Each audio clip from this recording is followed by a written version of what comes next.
정부의 일본 수출 규제 대응을 놓고 여야는 오늘도 공방을 벌였습니다.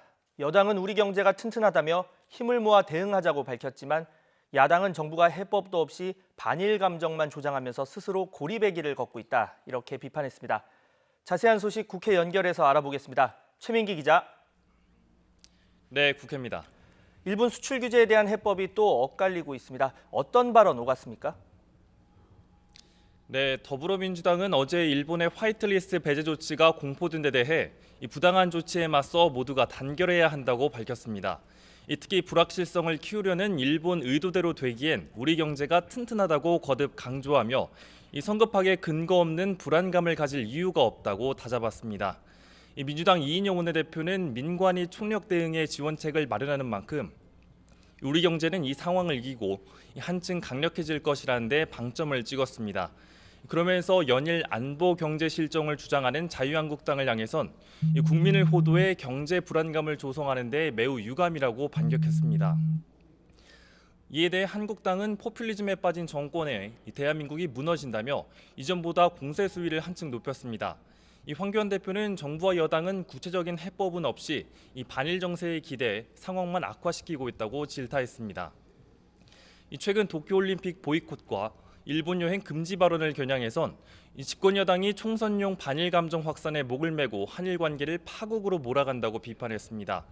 여기에 우리 외교 역사상 이렇게 4강 외교가 모두 무너져버린 사례는 자신의 기억에 단 한 차례도 없었다고 강조했습니다.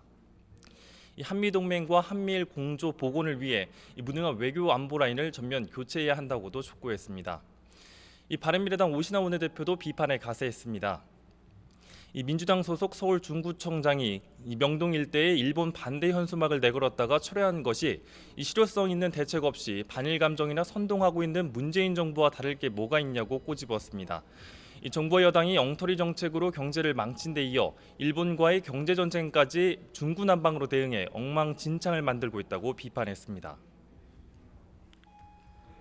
자, 이런 가운데 민주평화당 그동안 내홍을 겪어왔는데 의원 10명이 당을 나가겠다는 의사를 공식적으로 밝혔죠?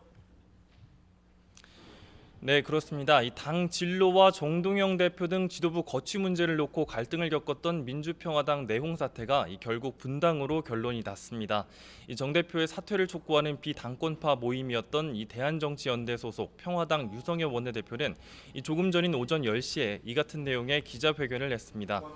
대한정치연대 소속 의원 10명 모두 탈당하겠다며 탈당 시기는 다음 주 월요일인 오는 12일 11시로 못 박았습니다.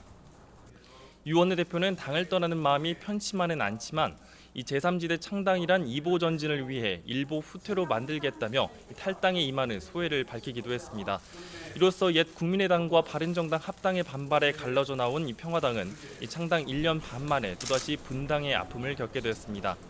이를 계기로 야권발 정계 개편에 불이 붙는 것 아니냐는 관측 속에 정치권도 이번 사태의 파장을 예의주시하고 있습니다. 지금까지 국회에서 YTN 최민기입니다.